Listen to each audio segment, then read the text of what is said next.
So mga par, sa mainit nga po na pinag-uusapan sa bakbakan ng ating pambato na si Manny Pacquiao kalaban si Mario Barrios para sa WBC title fight sa July. Kumbinsing-kumbinsi mga idol ang dati nitong promoter na si Bob Arum na walang pag-asa daw mga idol manalo sa bakbakan si Pacman dahil sa edad nito na 46 anyos na dapat nagpapahinga na daw sa aksyon sa bakbakan. Naintindihan naman daw ni Bob Arum mga idol na kailangan ni Pacman ng pera para sa laban nito kay Barrios. Pero imposible daw talaga ito manalo mga idol. Sa katunayan daw nito mga idol, delikadong laban ito para kay Boss Manny. Hindi daw talaga biro na lalaban ito sa bakbakan sa ganitong edad. Lubang napakadelikado daw mga idol ang gagawin ng Pinoy. Well, naintindihan naman natin mga idol ang pagka-concern ni Bob Arum kay Manny Pacquiao. Talagang nakakatakot naman talaga lumaban sa ganitong edad. Pero isipin din po natin mga idol, hindi po isang ordinaryong legend si Boss Manny. Meron kasi itong panapat na arsenal sa bakbakan kay Barrios. Ito nga ang kanyang bilis sa lona. Kaya para sa atin mga idol, may chance talaga na manalo si Pacman dito sa bakbakan kay Barrios. Ganito rin ang sinabi ni Bob Arum sa naging laban ni Pacman kontra kay Keith Thurman, kung saan in-explain pa ni Tanda mga idol ang medical issue na kakaharapin ni Boss Manny sa paglaban nito kay Thurman Boy. Meron pa itong sinabi mga idol na baka ma-brain damage daw si Pacman sa laban nito kay Thurman, pero ang ending pala mga idol, bugbog sarado si Thurman sa 41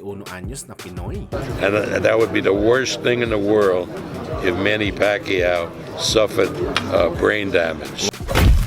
Samantala sa naging pahayag naman po mga idol ng WBC Bantamweight Champion Junto Nakatani para sa potensyal na laban nito kay Naoya Inoue. Brutal na sinabi nito mga idol na alam na daw ng lahat na bawat mananakdown si Inoue. Talagang bumabangon ito at ituloy ang laban. Tapos sinanakot nito ang kanyang kalaban. Nakita na daw natin ito mga idol ng 2 beses na. Pinakita daw ni Inoue mga idol na meron talaga itong grit at pusong kampiyon sa bakbakan. Kaya para kay Nakatani mga boss, sakaling maglaban man daw sila ni Inoue, siguraduhin niya daw mga idol sakaling mapabagsak nito si Inoue sa ibabaw ng lona. Hindi na talaga ito makakabangon para hindi niya na maulit ang ginawa niya sa laban niya kay Nere at Ramon Cardenas. Parang sinasabi na rin ni Nakatani mga idol na dapat sureball ang kanyang knockout punch. Yung tipong matutulog talaga si Inoue para hindi na ito makabawi sa kanya ng knockout. Sa tingin niyo ba mga idol? Kaya ba ito ni Nakatani na gawin kay Inoue?